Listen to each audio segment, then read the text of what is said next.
دعاء الليلة 23. بسم الله الرحمن الرحيم. اللهم صل على محمد وآل محمد.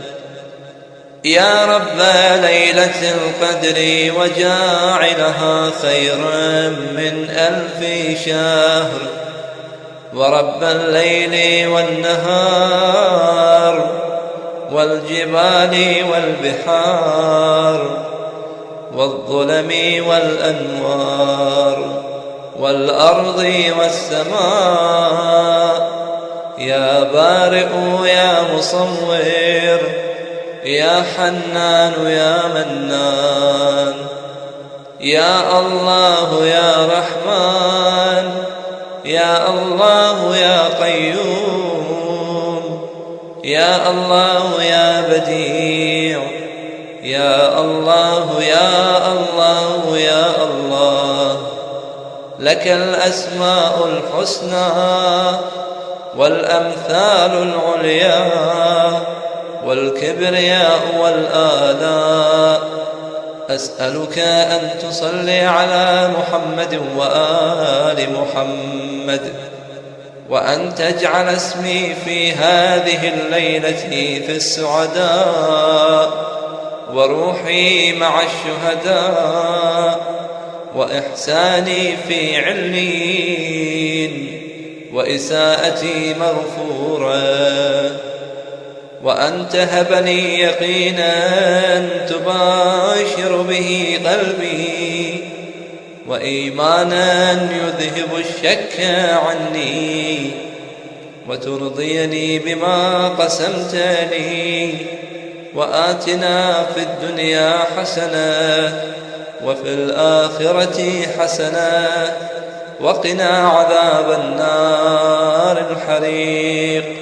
وارزقني فيها ذكرك وشكرك والرغبة إليك والإنابة والتوبة والتوفيق لما وفقت له محمدا وآل محمد عليهم السلام، برحمتك يا أرحم الراحمين.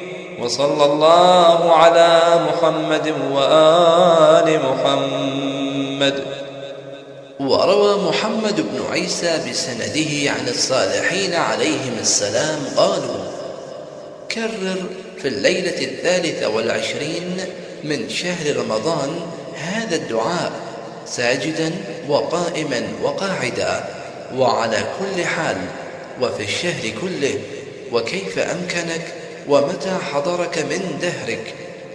تقول بعد تمجيده تعالى والصلاة على نبيه صلى الله عليه وآله: اللهم كن لوليك فلان ابن فلان، وتقول عوض فلان ابن فلان الحجة ابن الحسن: اللهم كن لوليك الحجة ابن الحسن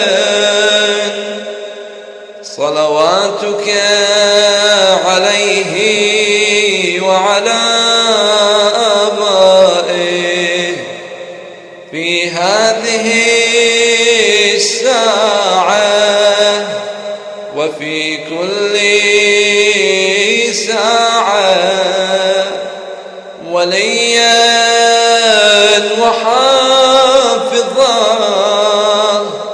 وقائدا وناصرا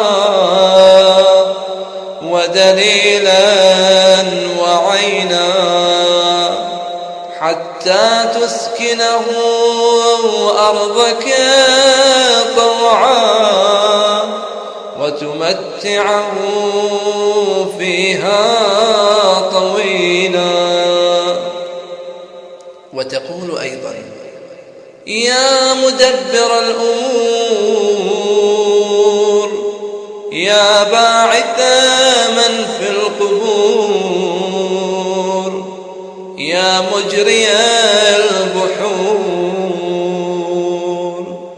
يا ملين الحديد لداود صل على محمد وآل محمد وافعل بي كذا وكذا، وتسأل حاجتك الليلة وارفع يديك إلى السماء، أي عند قولك يا مدبر الأمور إلى آخر الدعاء، وادع بهذا الدعاء راكعا وساجدا وقائما وقاعدا، وكرره وادع به في الليلة الأخيرة أيضا.